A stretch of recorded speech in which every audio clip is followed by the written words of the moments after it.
Packers 100 p.m. Bears Bengals 100 p.m. Titans Saints 100 p.m. Bills Browns 100 p.m.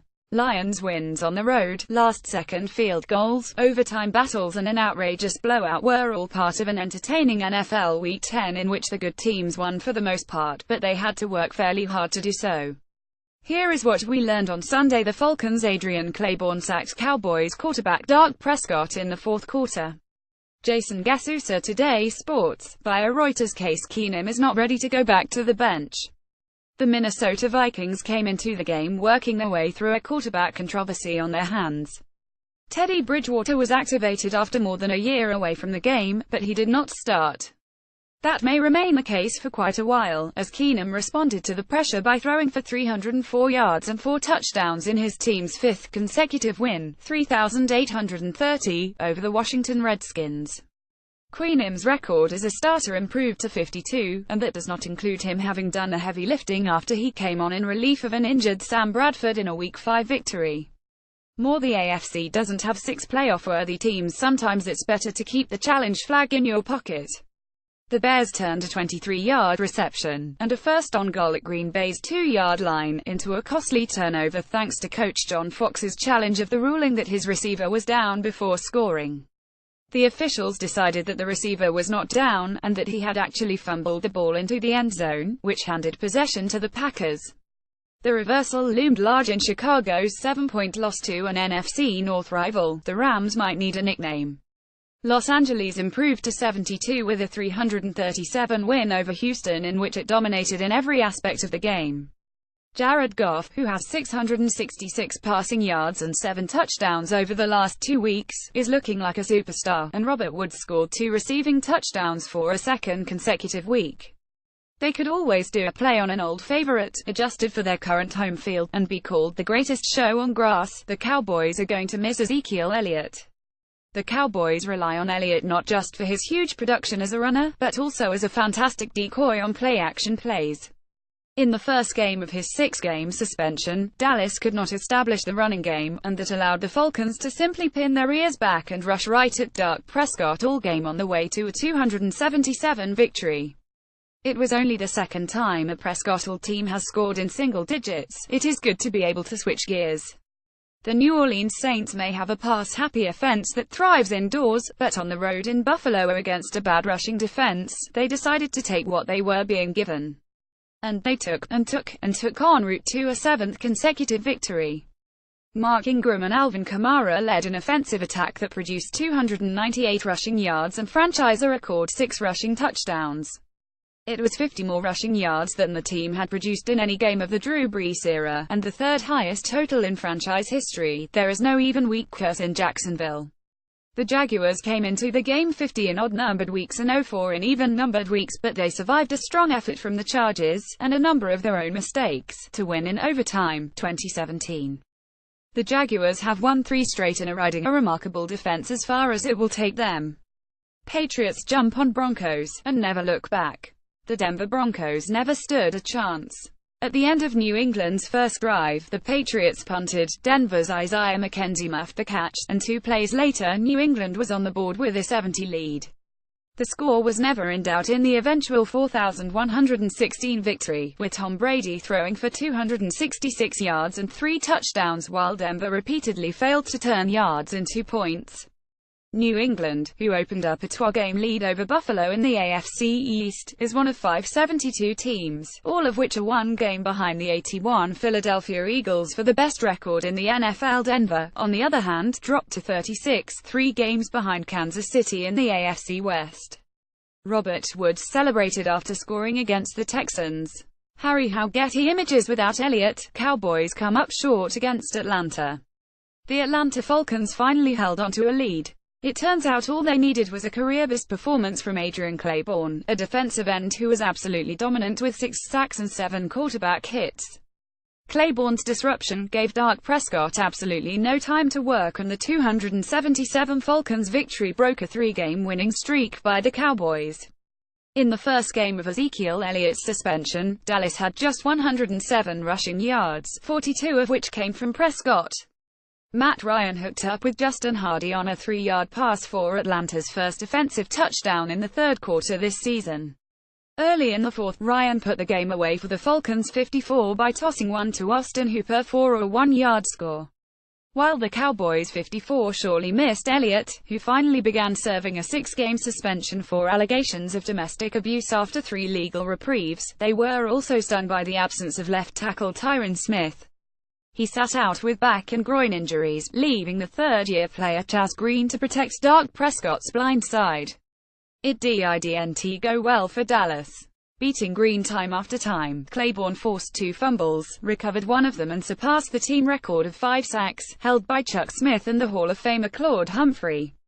Even more impressive, Claiborne's performance matched the second most sacks in an NFL game.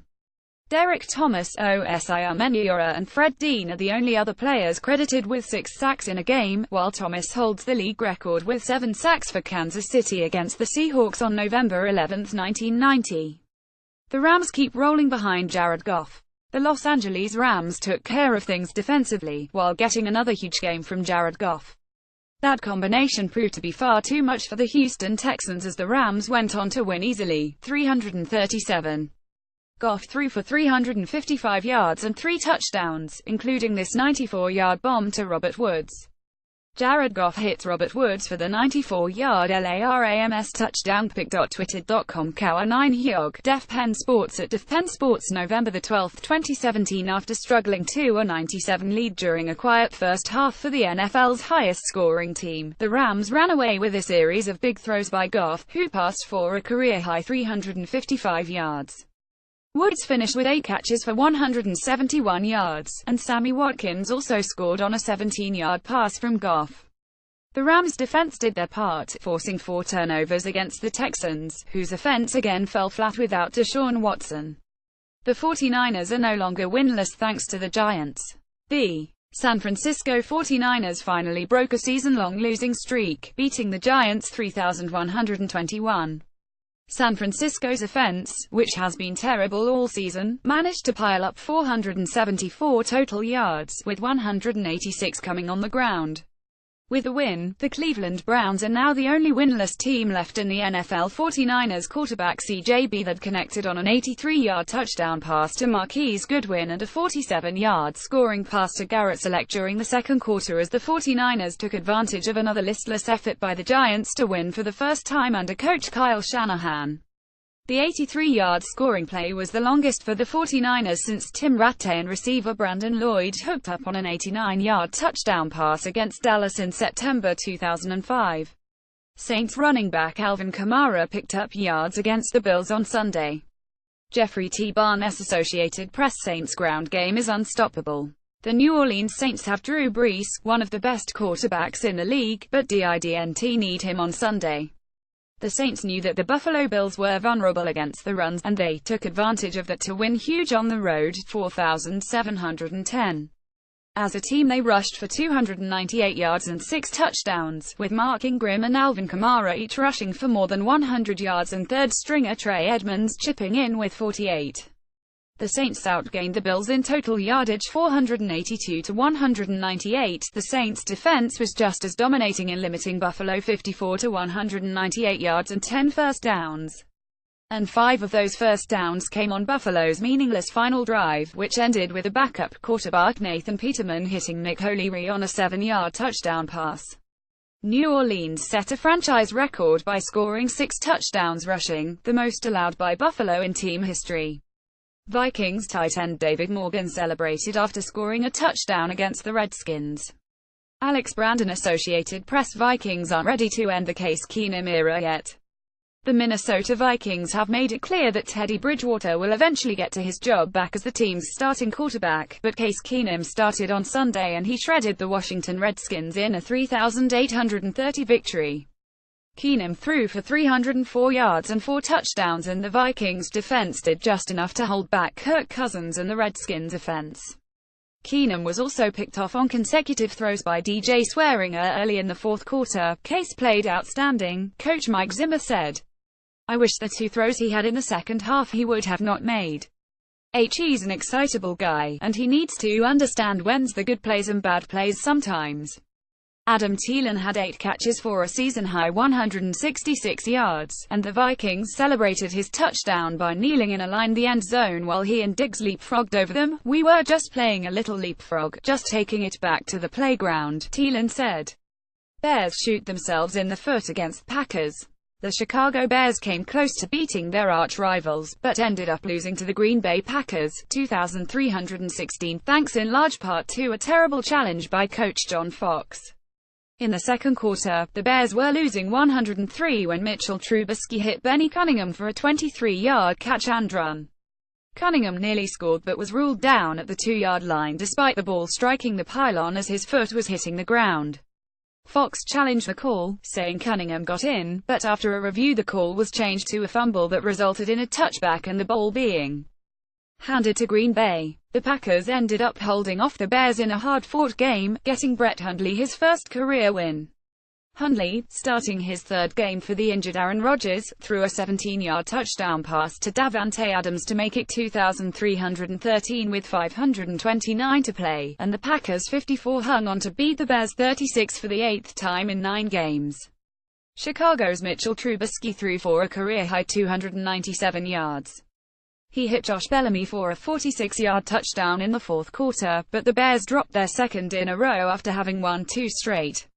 The Browns do what the Browns do. To reach 09 involves a lack of talent, some bad luck, and some horrible decisions.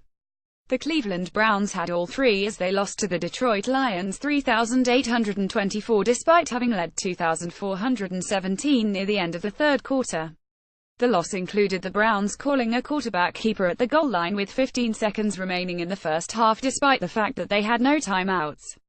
The Lions' defense tackled quarterback DeShone Kizer and then simply held him down until time ran out. So, to review, the Browns ran a QB sneak from outside the 2 with 15 seconds left and no timeouts. LOLBROWNS pic.twitter.com 98Sile1BK, Isaac at World of Isaac November 12, 2017 The Lions 54 rallied from first and second half deficits to earn a second consecutive victory for the first time since they opened 20. The Browns, who fell to 0-9, led by 100 early in the game for their first double-digit lead of the season, and were up by 2,417 in the third after Kizer led 2 consecutive touchdown drives. Matthew Stafford, who lofted a 29-yard tie-breaking touchdown to Eric Ebron early in the fourth quarter, finished with 249 yards passing and 3 touchdowns. Steelers barely survive Colts charge. The Pittsburgh Steelers traveled to Indianapolis as double-digit favorites against the Colts, but they were lucky to come away with a 2017 victory after they entered the fourth quarter down 179. Pittsburgh got a touchdown pass and 2-point conversion from Ben Roethlisberger to tie it up and then a last-second 33-yard field goal by Chris Boswell to win the game. The Steelers 72 have won 4 straight overall and 5 in a row in the series. But it sure wasn't easy as the Colts 37 held Roethlisberger, Antonio Brown and Le'Veon Bell in check. Pittsburgh needed 2 second-half scoring passes from Roethlisberger to fight its way out of a 173 third-quarter deficit. And Roethlisberger reverted to his traditional form on the Steelers' final possession. Big Ben is Big Ben and he finds guys, and we've got him in second and long and he finds a guy, and then he scrambles around and finds Antonio Brown, Colts coach Chuck Pagano said. That's what he does. Roethlisberger methodically marched the Steelers 70 yards in the final 3 minutes 10 seconds to give Pittsburgh its only lead. Roethlisberger, a 2-time Super Bowl champion, was 19 of 31 for 236 yards with 1 interception. Bell had 26 carries for 80 yards, and Brown, the league's leading receiver, caught 3 passes for 47 yards. Fitzpatrick comes back to haunt Jets. For Ryan Fitzpatrick, beating the Jets was not as much about getting the best of his old team as it was helping the Tampa Bay Buccaneers get back on track. Filling in for the injured quarterback Jameis Winston, Fitzpatrick was steady, if not overly impressive, in leading the Buccaneers 36 to a 15-10 victory that ended a 5-game losing streak. I didn't play great by any stretch of the imagination, but we won the game, and I'm getting too old now to worry about that other stuff, said Fitzpatrick, 34, who played the past 2 seasons with the Jets. My job filling in right now is to do the best I can and try and grind out wins. That's what we did today. Tampa Bay sacked Jets quarterback Josh McCown, who was playing against one of his former teams himself, 6 times, nearly doubling its sack total for the season. The Jets' 46 were held to fewer than 200 yards of offense until late in the fourth quarter, when McCown took to the air almost exclusively after Fitzpatrick's 6-yard touchdown pass to Charles Sims put the Buccaneers ahead, 153.